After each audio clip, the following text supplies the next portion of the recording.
I'm Jamie. I'm the bassist. I'm Matty and I'm the lead guitarist. I'm Luke and I'm the singer and rhythm guitarist. I'm George and I'm the drummer. And how did you all meet? Me and Matty started being friends in Cuba. That's how me and Matty met. How I met Luke, he basically turned around and texted me on Facebook Messenger and was like, "You play bass X."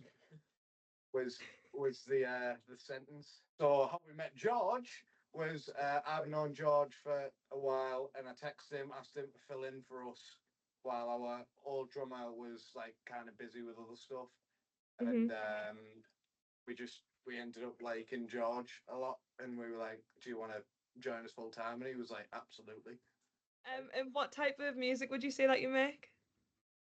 Like indie, alt rock, noise. Yeah. Yeah. Is there anyone that inspired you? The Amazons. You were ready on that one.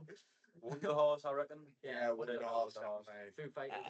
Matthew Thompson, please message me back on Instagram. Oasis. How do you all bring something unique to the band, would you say, both like musically and personally?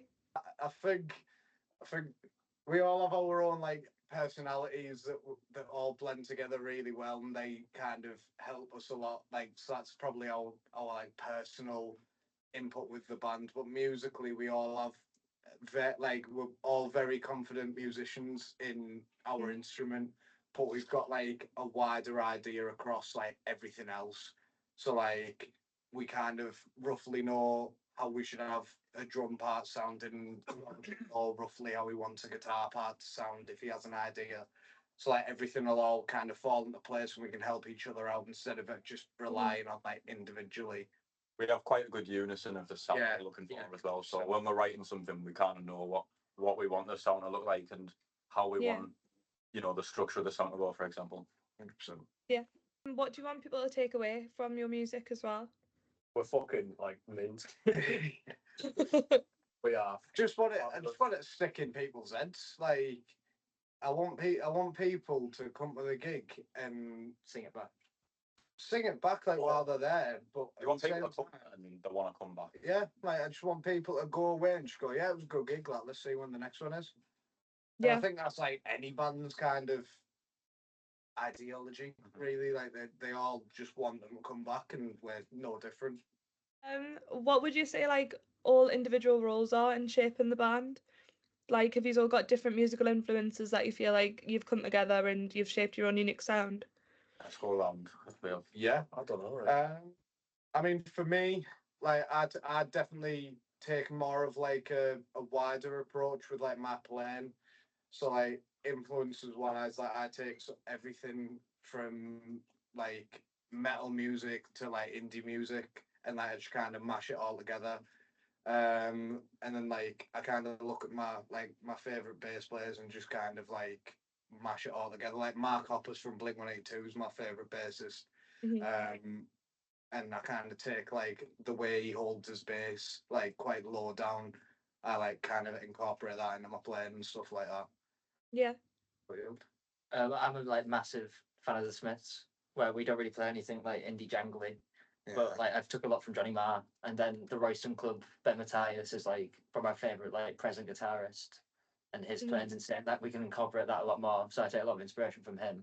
I don't know about me really. Like, I have inspirations. I like Oasis, Foo Fighters, Wonder Horse, all that. But I don't really look at anyone and think like, oh, I want to play like you. I just play the guitar.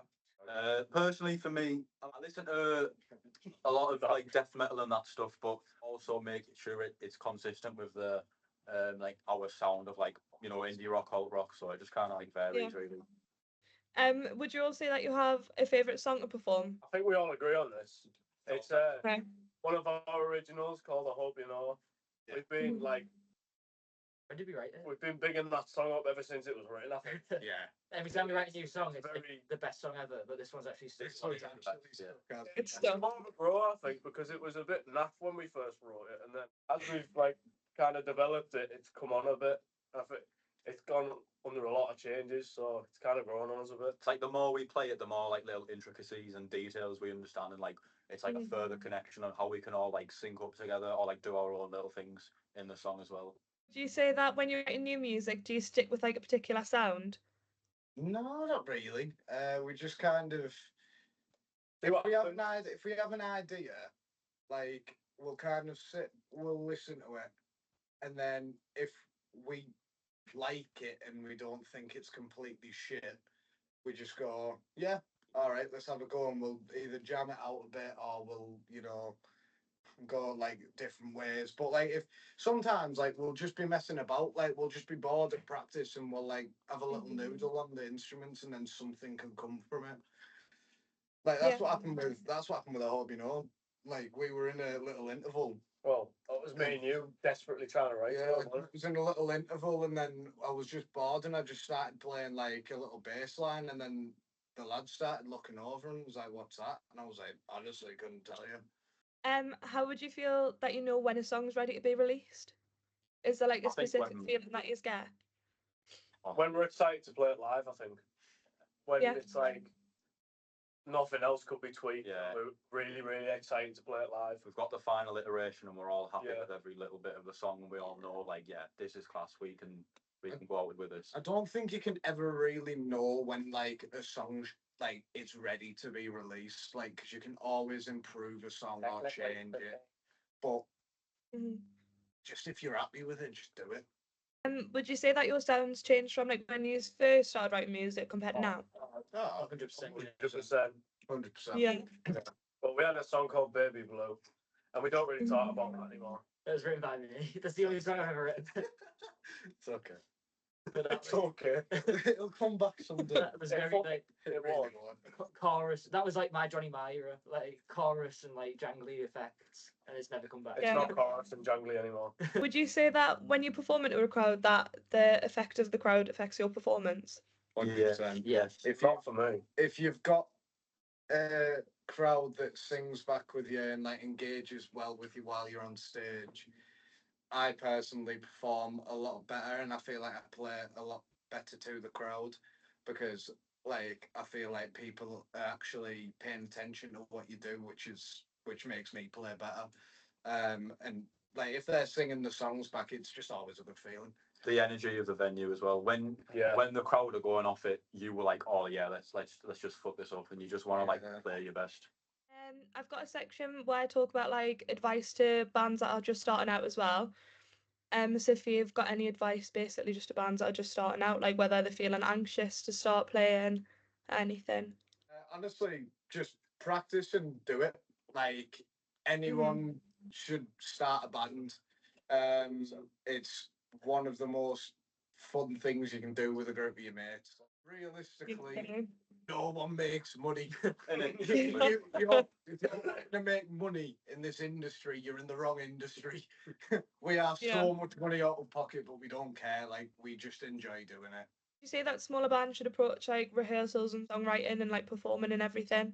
I Be think, very flexible, I think. yeah, Songwriting and rehearsals, like flexibility is probably key when you're just first starting out, because some bit like us and Shab writing songs, we got to be flexible songwriting because he like jazz music and we like Yeah. guitars, so we got to be like quite flexible for that. So just And I'll also, say don't let anything get in your way. you can't force a song out either. Like No. we tried it before, where you just want to write a song and it won't happen, so just leave it. Where then, like you said, we'll mess about for 10 minutes, then we get a song out of it. Yeah. It's different for everyone. Yeah. Like 1 minute you can get like really massive like inspiration bursts and you'll be like, oh yeah, let's do this. But then sometimes you can have an idea and just won't come, so just don't force it. I think also you've got to be on the same page of dedication as well. If someone's not putting the effort in, then the whole band's going to suffer. So Yeah. you all need to be like, I'm practicing at home. I know this song. Let's write a song at practice. You need to have like, at least you got to have a good idea of what we do. When we practice, we're like, right, we'll spend an hour and a bit writing a song, and we'll spend the next half hour practicing the set list. And then this is how we like, shot songs out all the time because we're consistent. I think the best thing for you to do, especially if you're starting out with your practice times, is like practice times 9 times out of 10. If you're not doing it at home, like it costs money. So you need to know kind of what you're gonna go in and do. Like George said, like we section ours out. But like, if you're just starting out and you don't really have any originals prepped, like there's no point sitting in your practice session trying to learn a cover. Learn your parts at home and then like go into your practice session, just hammer them out together. Try Yeah. and like fix any little issues, and then you have all that time to like actually try and be a bit creative and help. Mhm. Have you got any advice for bands that are like face setbacks, or if like they're going to write music and they come to a mental block? Any advice like getting over it? Yeah, It's natural, isn't it, mate? it happens. Like the thing is, like sometimes stuff won't come, and like we were saying, like sometimes we don't get anything out of it, and we kind of like naturally you are gonna feel a bit like disappointed, but honestly, just kind of take it on the chin and just be like, right, on to the next one. It's part of it. Isn't it? Like you're always gonna get setbacks because at the end of the day, it's not like a one-way thing. Like you're not always gonna go up. You're gonna get bumps in the road. But I think the best thing you can do is just take it on the chin and learn from it to do anything. I'd say just be patient Yeah. because it's like us. I think before we got a new song yesterday, we didn't write for about a month and a half, No. something like that. If you're patient, you could write 3 songs in 3 days and then nothing for 2 months. So it's Yeah. just you need to be patient.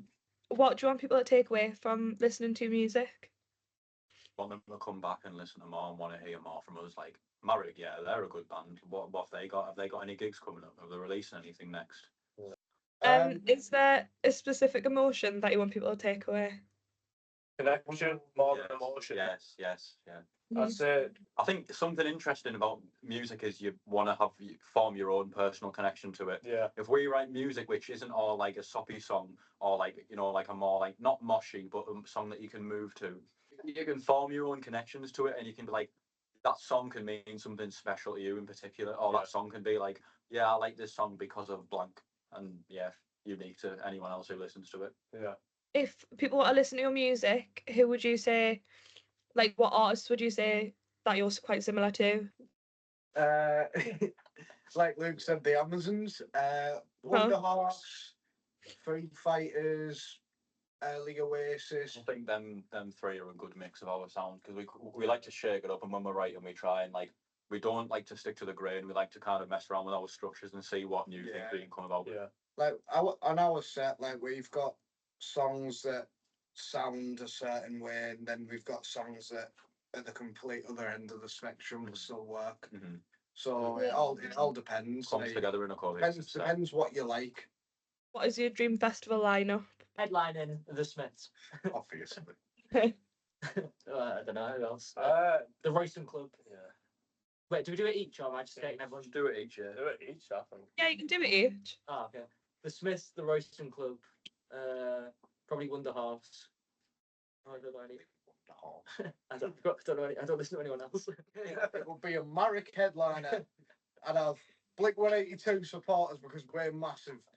I'd have the Amazon supporters because we're massive. I'd have Wonder Horse supporters because we're massive. Stop saying massive. I'd have Kyo, No one else. We're gigantic. and then probably. That's fine. Oh, is that five? Yeah. I'd probably have us headlining. Count his fingers. He got 6. Us headlining. Foo Fighters main support. Sam Fender, Wonder Horse, and Keo. Yeah, fair. Lovely. Well, I only listen to death metal, but Marrick headlining either way. Obviously. Then Devourment, Acid Bath, and I'll just leave it at that. That's enough. And then my last question for you all is just what is your go-to karaoke song, basically? Oh, go on. Chuck Berry, Johnny Be Good, bang. I'm a basic guy who live forever. Gangster's Paradise. Probably Fame by David Bowie, just because why not? Get out a bit of, I don't know. David Bowie. Quite boring, that, isn't it? It's quite good. Or maybe, what it's called, man. Useless, me. If you yeah, just want I'm Deranged by David Bowie. That's a good one to sing. Just all David Bowie. Yeah. Well, I don't even listen to that much really, but he's got a couple of good songs, and he's all right. That guy. He's all right. He's underground though. He might. Rick Bowie. Yeah, Never my guy. if you just want to plug your socials as well and like tell everyone about like any concerts that you've got coming up. Yes. Well, we're currently like backstage of one. In the So kitchen. Yeah, you're in the kitchen. Too late for that one. But Who does? you can follow us on everything at the Marrick. We've got a song coming out at 12 p.m. It's called Chapel. You can stream it on Spotify, Apple Music. You can even stream it on Roblox. Like, I'm not joking. You can get it on Roblox. We are massive to be fair.